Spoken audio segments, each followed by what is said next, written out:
But first and only on CBS 13, an underground runaround. Letters being sent to people in a high-risk fire zone, now being told by PG&E power lines won't go beneath the surface after all, at least for now. A lot to get to here at 10. Thanks for joining us. I'm Tony Lopez. And I'm Hunter Sowards. It's a fear from Sacramento and beyond with fires caused by downed or damaged power lines. Your reporter Madison Keevy in El Dorado County tonight, digging in, Madison, for a viewer who came to us for answers. What are you finding? Well, a group of homeowners here in Pollock Pines feel like they're stuck in the dark, and they feel stuck in between finger pointing between PG&E and the state's Public Utilities Commission.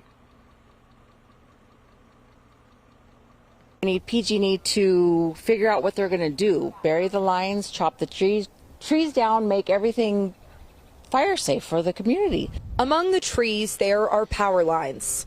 The same ones Gilmore Vista Road homeowners believed PG&E would put underground. And then all of a sudden, a month later, we get a letter saying, well, you're no longer in the severest of fire issues, and so we've decided not to do you now.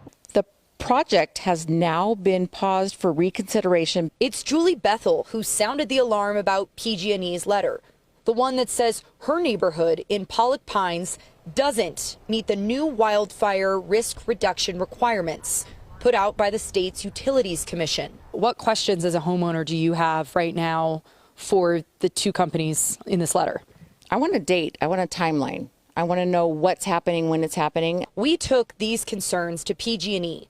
A spokesperson told CBS 13 this neighborhood is in a high-risk fire threat district, but they aren't the highest risk in the area. If we're not in the worst of the fire situation up here, who is? We're transforming your hometown utility from the underground up. Bethel isn't a fan of PG&E ads like this because the company's promised underground 10,000 miles of power lines doesn't have a timeline. And now it doesn't include her neighborhood. Being evacuated, we have one way in, we have one way out. So, Madison, let's talk about insurance, because that's a big part of this. Rates are doubling, sometimes tripling for homeowners in areas like where you're at. Did you make any headway on what those guidelines are that don't make that stretch where you're at a priority? No, really only one insurance plan, these homeowners tell me, will take them.